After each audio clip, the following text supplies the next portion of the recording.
Students, ये video specific heat capacity of adiabatic process है। जैसा कि आप सब जानते हैं कि अगर कोई सेंटेंस आपको दिया हो, उसके एक एक वर्ड का अगर मीनिंग मालूम हो तो आपको सेंटेंस आसानी से समझ में आ जाता है। फिर आपको सेंटेंस को समझने में और वो सेंटेंस याद भी हो जाता है। Specific heat capacity and adiabatic process को मैंने अलग अलग डिफाइन किया है। अगर आप दोनों को समझ लेंगे और उसके फार्मूले को समझ लेंगे तो specific heat capacity for adiabatic process आपको समझ में आ जाएगी। Adiabatic process is a thermodynamic process. जैसा कि आप थर्मोडायनामिक प्रोसेस तो जानते हैं, जहाँ पर टेम्परेचर, वॉल्यूम और प्रेशर का चेंज होता है, उसी को थर्मोडायनामिक प्रोसेस बोलते हैं। Where there is no heat transfer into और आउट ऑफ द सिस्टम। यहाँ पर ना हीट का ट्रांसफ़र सिस्टम से बाहर होता है और ना हीट का ट्रांसफ़र सिस्टम में होता है। ये तो है एडियाबेटिक प्रोसेस। एक प्रोसेस होता है आइसोथर्मल प्रोसेस, जिसमें टेम्परेचर कांस्टेंट रहता है। वो वीडियो में मैं डाल चुका हूँ। अब दूसरा क्या, स्पेसिफिक हीट क्या है?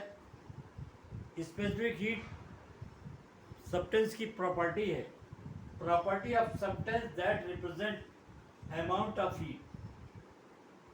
Property of substance amount of heat, जो 1 ग्राम सब्सटेंस का टेम्परेचर 1 डिग्री सेंटीग्रेड बढ़ाने के लिए जो हीट यूज होती है, उसी को स्पेसिफिक हीट कहते हैं। A property of the substance that represent amount of heat required to temperature unit mass. Unit mass का मतलब है 1 kg मास हो या 1 ग्राम मास हो, by 1 degree, 1 degree centigrade, either kelvin either centigrade. General formula for specific heat है C is equal to Q delta Q m into when you place delta Q, जैसा कि adiabatic process में आपने देखा है डेल्टा Q की value 0 है। अगर स्पेसिफिक हीट फार्मूले में आप पुट करेंगे तो ये 0 हो जाएगा। If you assume the change in temperature 0, अगर टेम्परेचर को, चेंज इन टेम्परेचर को हम एज्यूम 0 कर लें तो C बराबर 0 और मास नॉन ज़ीरो है। मास तो नॉन ज़ीरो होता ही, मास किसी चीज़ का मास नॉन ज़ीरो मतलब नॉन ज़ीरो हो ही नहीं। अगर कोई चीज़ मास बता रही है इट मीन्स कुछ। Adiabatic scenario, any change in the temperature, temperature में कोई भी change caused by work done के द्वारा होता है। अगर वर्क डन होगा तो सिस्टम में टेम्परेचर का चेंज होगा।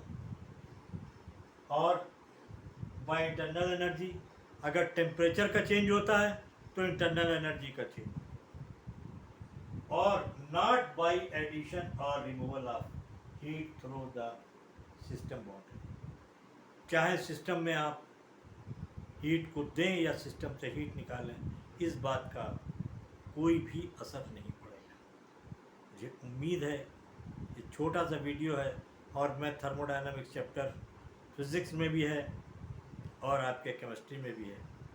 थोड़ा ज़्यादा बड़ा चैप्टर है फिज़िक्स में, लेकिन बेसिस सब यही है।